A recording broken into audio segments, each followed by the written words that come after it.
Hi everyone, welcome to Dreams Institute. ये हमारी अगली वीडियो है इन दिस सीरीज जिसमें हम इंग्लिश के सेक्शन को डिस्कस कर रहे हैं from previous papers of Punjab exams. तो PSSB क्लर्क की मॉर्निंग शिफ्ट का पेपर हम डिस्कस कर रहे थे और उसका ये पार्ट 3 है। तो हम और ये लास्ट पार्ट है इसका, जिसमें हम कुछ और क्वेश्चंस डिस्कस करेंगे और हर एक ऑप्शन डिस्कस करेंगे हर एक क्वेश्चन की। And as I told you always कि हर वीडियो के एंड में मैं आपको एक रूल बताऊंगी which is gonna help you in your exams. तो चलिए स्टार्ट करते हैं विद फर्स्ट क्वेश्चन आज का। और आज का क्वेश्चन है, what is the meaning of bold words in the following sentence. इस सेंटेंस में जो बोल्ड वर्ड्स हैं उनका मतलब क्या है। इन एक्चुअल पेपर में क्वेश्चन था कि what is the meaning of capital words. यहाँ पे कैपिटल था, लेकिन क्योंकि यहाँ पे मैंने सभी कैपिटल में लिखे हैं इसलिए मैंने ये बोल्ड कर दिए। तो देखिए बोल्ड जो वर्ड्स हैं इनका क्या मतलब है। यहाँ पर सेंटेंस क्या है, He threw cold water over the project that his staff member prepared. है ना, he threw cold water over. That means जो bold letter है उनका मतलब पूछा जा रहा है और bold letter कह रहे हैं he threw cold water over का मतलब क्या होता है। तो देखिए जैसा कि इस सेंटेंस से पता चल रहा है, the project that his staff members prepared, एक प्रोजेक्ट जो कि उसके स्टाफ मेंबर्स ने प्रिपेयर किया था उसके ऊपर उसने पानी फेर दिया। ये पानी फेर दिया का मतलब क्या होता है, हिंदी में भी आता है ना, ये हिंदी पंजाबी में भी, उसने मेरे किए कराए पे पानी फेर दिया या उसने इस चीज पे पानी फेर दिया, मतलब क्या किया होगा। वैसे तो होता है हिंदी और पंजाबी का मतलब होता है खराब कर दिया या ऐसा कुछ कर दिया, बट इंग्लिश में इसका मतलब होता है, क्या होता है, डिस्करेज कर देना। क्या होता है इसका मतलब, डिस्करेज करना किसी को, ठीक है, निरुत्साहित कर देना। तो यहाँ पे इसका मतलब तो आएगा डिस्करेज 100%। बट बाकी मतलब देखते हैं। एनकरेज का मतलब क्या होता है, प्रोत्साहित करना, है ना। एक्सेप्टेड का मतलब क्या होता है, स्वीकार करना, किसी चीज को एक्सेप्ट कर लेना। और रिजेक्टेड का मतलब क्या होता है, अस्वीकार करना, रिजेक्ट कर देना किसी चीज को, है ना। तो यहाँ पे he threw cold water over the project that his staff members prepared का मतलब क्या आएगा, डिस्करेज करना, डेटर करना, ठीक है। टू डेटर समथिंग, डिस्करेज कर देना किसी चीज को। तो उसने डिस्करेज कर दिया उनको जिन्होंने प्रोजेक्ट बनाया था। क्लियर। चलिए नेक्स्ट क्वेश्चन लेते हैं। नेक्स्ट क्वेश्चन है, which among the following is the synonym to the word aggravate, word aggravate। synonym मतलब सेम मतलब, किसका, एग्रावेट का, ठीक है। तो एग्रावेट का मतलब क्या होता है, देखो एग्रावेट का मतलब होता है किसी चीज को बदतर कर देना, खराब कर देना, या फिर ये कह लो आपकी किसी चीज को क्या करना, अनॉय करना, एंग्री करना, वो भी होता है aggravate. To make something worse और एंग्री और अनॉय, ठीक है, ये होता है मतलब इसका। तो चलिए एक एक का मतलब देखते हैं। इरिटेट का मतलब, सिनोनिम पूछा है, सेम मतलब पूछा है। यहाँ पे इरिटेट का मतलब क्या होता है, इरिटेट का मतलब ये होता है एंग्री करना या अनॉय करना, है ना। काम का मतलब क्या होता है, शांत, नो वरी, नो एक्साइटमेंट, काम, ठीक है, यही होता है ना। कॉन्सिलिएट का मतलब क्या होता है, कॉन्सिलिएट का मतलब ये होता है शांत करना, किसी को कंसाइल करना, मतलब उसको शांत कर दिया। और रिजॉल्व का मतलब क्या होता है, आंसर ढूंढना, सॉल्व कर देना किसी चीज को, दैट इज रिजॉल्व। तो यहाँ पे एग्रावेट के साथ क्या जा रहा है, एग्रावेट किया उसने, बदतर कर दिया या गुस्सा कर दिया या अनॉय कर दिया। तो यहाँ पे कहाँ जा रहा है, मतलब उसका इरिटेट के साथ। तो एग्रावर्ट का जो सिनोनिम है यहाँ पर, दैट इज इरिटेट, ठीक है। चलिए अगला है, which one is the adjective in the following sentence. Adjective क्या होता है, देखो जो किसी नाउन की क्वालिटीज को बताए, ऐसे वर्ड जो डिस्क्राइब करे नाउन को। जैसे नाउन कोई कपड़ा है, अब वो कपड़ा कैसा है, सॉफ्ट है, हार्ड है, रफ है, ये क्या हो गया, उसकी क्वालिटी हो गई, उसके बारे में डिस्क्रिप्शन हो गई। तो ये क्या है, एडजेक्टिव। वो कपड़े का रंग क्या है, वो कपड़ा है कैसा, ये सब जो है वो उसको डिस्क्राइब करना हुआ। तो ऐसे वर्ड जो नाउन को डिस्क्राइब करते हैं ना, किसी चीज़ को डिस्क्राइब करते हैं, वो एडजेक्टिव होते हैं। तो इन्होंने पूछा है कि इस फॉलोइंग सेंटेंस में कौन सा एडजेक्टिव है। सेंटेंस क्या है, Indian cars are awesome in design.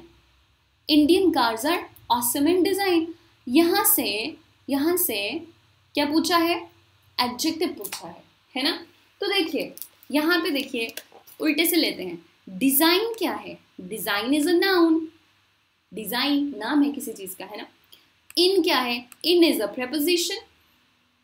Awesome क्या है, कार ऑसम है ना, ऑसम डिस्क्राइब कर रहा है ना ये, तो ये क्या हो गया, एडजेक्टिव, ये एडजेक्टिव है।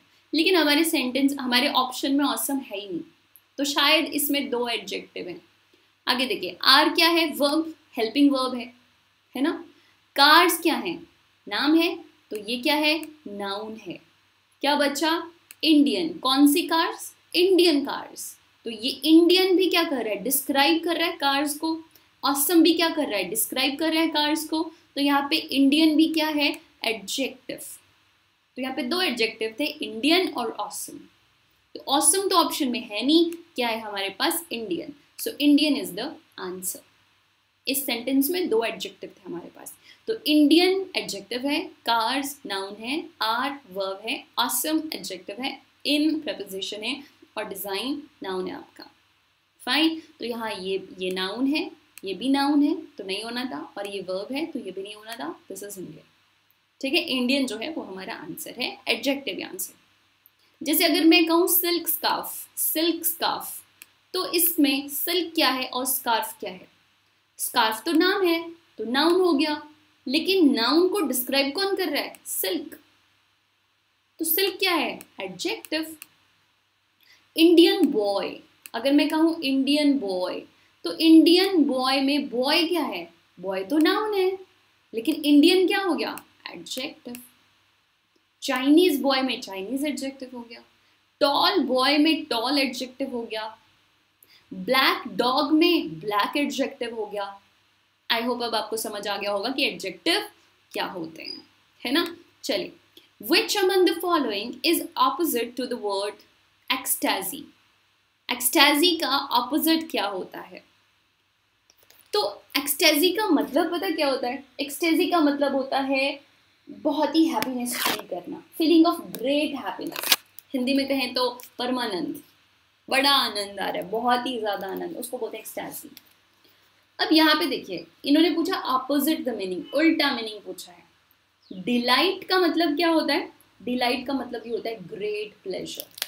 क्या होता है, डिलाइट का मतलब ग्रेट प्लेजर होता है, ग्रेट प्लेजर। एग्नी क्या होता है, एग्नी इज पेन, पेन या फिर सफरिंग, सफरिंग या पेन, ग्रेट सफरिंग, उसको बोलते हैं एग्नी। हाई, फीलिंग हाई, एक तो होता है हाई ऊंचा, एक होता है फीलिंग वाला हाई, क्योंकि यहाँ सब कुछ फीलिंग से जा रहा है तो मैं इसको फीलिंग के साथ ही लेती हूँ। तो हाई फील करना मतलब very high, feeling very high in energy, जब एनर्जी बहुत ज्यादा फील हो रही है तो that high.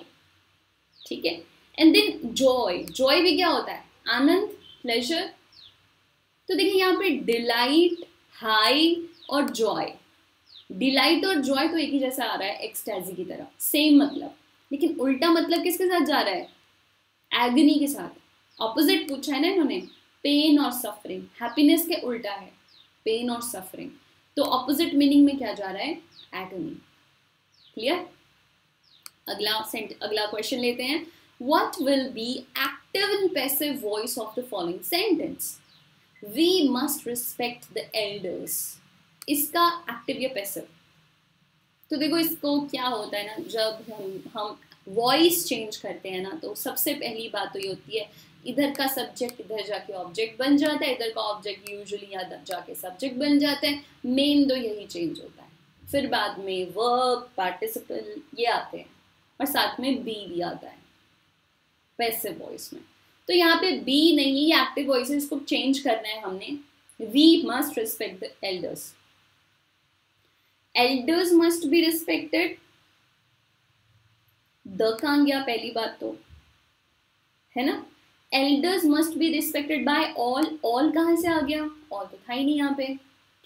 Elders must respected from us, us ये आएगा कि वी को अस कर दो, आएगा नन ऑफ दीज।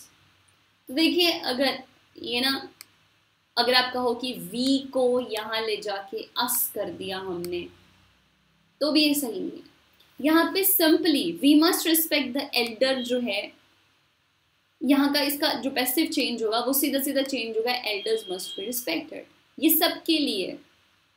तो इसको सिंपली हम क्या कह सकते हैं, एल्डर्स। हालांकि यहाँ पे द लगना चाहिए था क्योंकि द भी है, द एल्डर्स, बट अगर द नहीं भी है ना तो इट्स ओके, ये करेक्ट है, ठीक है। तो क्या आएगा यहाँ पे, elders must be respected by all या फ्रॉम अस या ऐसा कुछ भी जो है वो लगाने की जरूरत नहीं होती हमें। तो सिंपली हम इसको कुछ ये ना एक्टिव पैसिव के स्पेशल फॉर्म्स हैं, स्पेशल केसेस हैं। Elders must be respected, we must respect this elders. In general sentence है ये, तो ये जनरलाइज फॉर्म में इस तरह से जाएगा, एल्डर्स मस्ट बी रिस्पेक्टेड।